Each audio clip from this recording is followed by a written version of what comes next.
احد کے میدان میں جو صحابہ کرام بھاگے، اب بھاگنے کا لفظ میں اپنی طرف سے نہیں کہتا، حدیث کے اندر موجود ہے. میں اپنی طرف سے کیا رحم کر سکتا ہوں؟ میں تو ان کی عقیدت رکھتا ہوں، محبت رکھتا ہوں، ان سے پیار کرتا ہوں، تعظیم کرتا ہوں، مگر جھوٹ نہیں کہتا ہوں. جھوٹ پیغمبر کے لیے بھی کہا جائے تو جھوٹ جھوٹ ہے. تو نبی کو جو چھوڑ کے بھاگے، سرکار نے فرمایا علی اس میدان میں نہیں بھاگا، علی کا میدان احد میں ثبات قدم دکھانا پوری امت کے اعمال سے افضل ہے.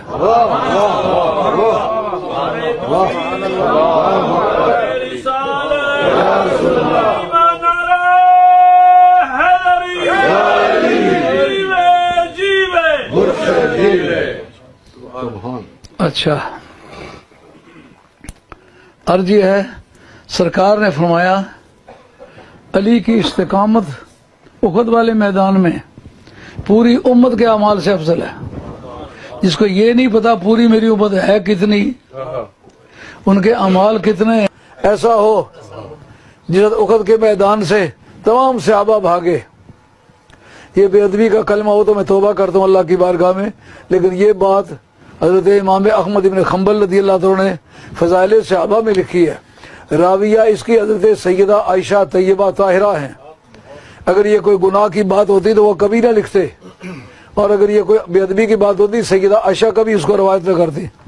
کہتے ہیں میرے باپ کا یہ بھی امتیاز ہے، جو بھاگے ہوئے لوگ تھے ان میں سب سے پہلے میرے ابا جی واپس آئے تھے.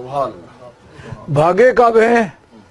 جب 8 شہداء کی لاشیں تڑپ رہی ہیں جیسے تھوڑے پانی میں مچھلی تڑپ رہی ہوتی ہے، گردنیں وہ پڑی ہوئی ہیں، باڈیاں وہ پڑی ہوئی ہیں، خون کے سیلاب ہیں.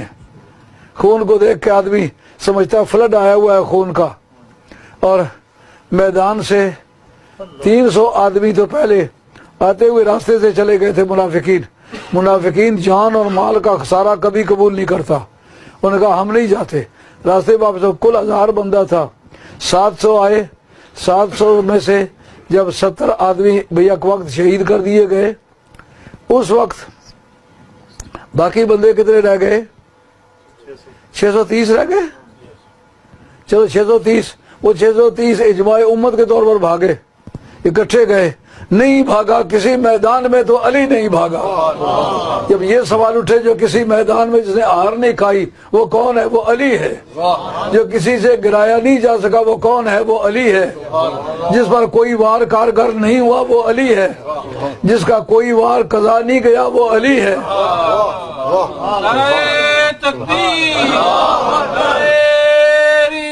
سے چلے 1000 آدمی تھے.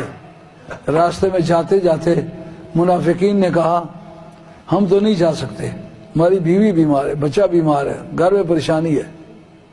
300 آدمی راستے سے واپس آ گیا، باقی 700 رہ گئے. اب میدان میں پہنچے، سرکار نے ایک جماعت کو درے پر بٹھایا. میں وہاں گیا ہوں، جا کے بیٹھ کے دیکھا ہے کہ سرکار کا دانش و بینش اور سپاہیانہ مزاج کیسا ہے. آپ ریجمنٹل ویز کو بہت اچھی طرح سے سمجھتے ہیں کہ لڑائی کیسے لڑی جاتی ہے. فرمایا کہ اس جگہ تم بیٹھو تا حکم ثانی، یہ جگہ چھوڑنی نہیں ہے. اگر اس طرف سے کوئی فوجی دستہ آ نکلے، ایسے سمجھیں کہ شمال کی طرف کمان کی طرح ایک ٹیڑھا پہاڑ ہے، اس کا نام ہے احد شریف. دیکھتے وقت ایسا پتہ چلتا ہے کہ پھونک مارو وہاں پہنچ جائے. چل کے جاؤ تو 3 میل ہے. تو اس کی پچھلی طرف سے کوئی پھر کے آئے تو اس درے سے آ نکلے، آپ نے اس کا مقابلہ کرنا ہوگا. ادھر ہم مرے یا مر جائیں، کچھ بھی کریں یا مار ڈالیں، مال غنیمت کے لیے ادھر نہیں آنا، ادھر بیٹھ کے تماشا دیکھنا ہے.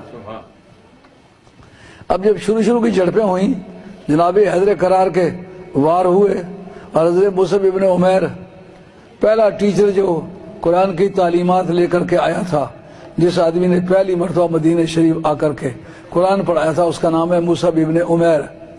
اس نے پہلی جھڑپوں میں اپنے بھائی کا عبداللہ بن عمیر کا سر اتار کے کہا یا رسول اللہ اب بتائیے. آپ نے فرمایا لا یؤمن احدکم حتی اکون احب الیہ من والدہ وولدہ والناس اجمعین.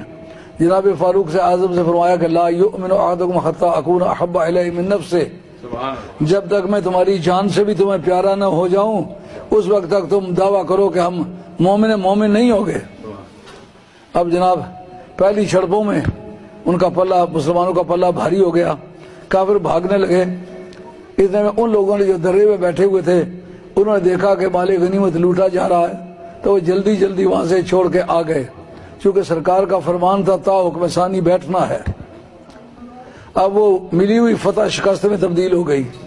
رب نے قرآن میں اس سے پردے کا انکشاف کیا ہے، کہا کہ تمہیں جو فتوحات مل رہی تھیں وہ حضور کے صدقے میں مل رہی تھی، جب میرے یار کی نافرمانی کی تو ملی ہوئی فتح شکست میں تبدیل ہو گئی۔ اس سے میرے لیے بھی اور آپ کے لیے بھی ایک سبق ہے، ہم کامیابی چاہتے ہیں تو سرکار کے طریقہ کار کو اپنائیں، ان کی طرح سوئیں، ان کی طرح جاگیں، ان کی طرح محبت کریں، ان کی طرح نفرت کریں، ایمان کو محبت کی وجہ بتائیں، اور اسی طریقے سے ہر اس انسان کو جو سچا دین رکھتا ہے آپ اس سے محبت رکھیں، کسی طرح سے بغض نہ کریں، کسی کا جانی مالی نقصان نہ کریں۔ اس سے آپ کو دنیا میں بھی کامیابی ہوگی، قیامت میں بھی کامیابی۔ صحابی تھے، ان میں کوئی اور خرابی نہیں تھی، سرے دست جو ان کو حکم دیا گیا تھا اس کے خلاف کیا، ملی ہوئی فتح جو ہے الٹ گئی ہے۔ اب جناب کافر جو بھاگے ہوئے تھے واپس آ گئے، انہوں نے مسلمانوں پر حملہ کیا اور ایسے خون ریز حملے کیے کہ مسلمان بمے تمام اکابر صحابہ کے، حضرت ابو صدیق تک بھاگے۔ میں اپنی طرف سے یہ نہیں کہتا، فضائل الصحابہ حضرت امام احمد بن حنبل ان کے اندر موجود ہے، اور ایک راویہ کون ہے جناب سیدہ عائشہ، انہوں نے فضائل میں بیان کیا، عیب میں نہیں بیان کیا، اس لیے اس کا بیان کرنا عیب کا بیان کرنا نہیں ہے۔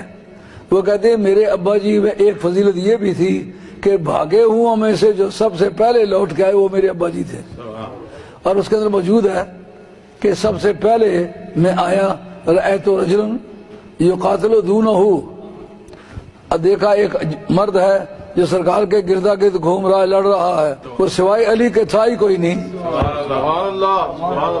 اور حضرت ابراہیم گندوزی نے جو کتاب لکھی ہے ینابیع المودع، عربی ملکوں میں جو کتابیں لکھی گئی ہیں ان کے اندر بھی اس کے حوالہ جات، کل بھی میں دیکھ رہا تھا، یہ رہنے والے قندوز کے ہیں، یہ شمال مغربی صوبہ ہے افغانستان کا، وہاں کے رہنے والے سید ابراہیم قندوزی، کتاب کا نام ہے ینابیع المودع، یہ عرب و عجم میں اس کو معتبر مانا ہے لوگوں نے۔ اس کے اندر اس کے صفحہ 127 پر یہ بات لکھی ہوئی ہے، وہ فرماتے ہیں کہ سرکار نے فرمایا لو وضع اعمال امتی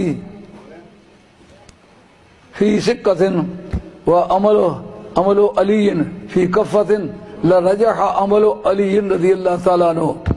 فرمایا جناب علی مرتضیٰ کا جو ایک دن استقامت دکھانا ہے احد شریف میں، وہ ایک پلڑ میں رکھا جائے، ساری امت کے اعمال ایک ترازو میں رکھا جائے تو علی مرتضیٰ کا وہ ایک عمل زیادہ وزنی ہے۔ یہ بات میری یاد رہے گی۔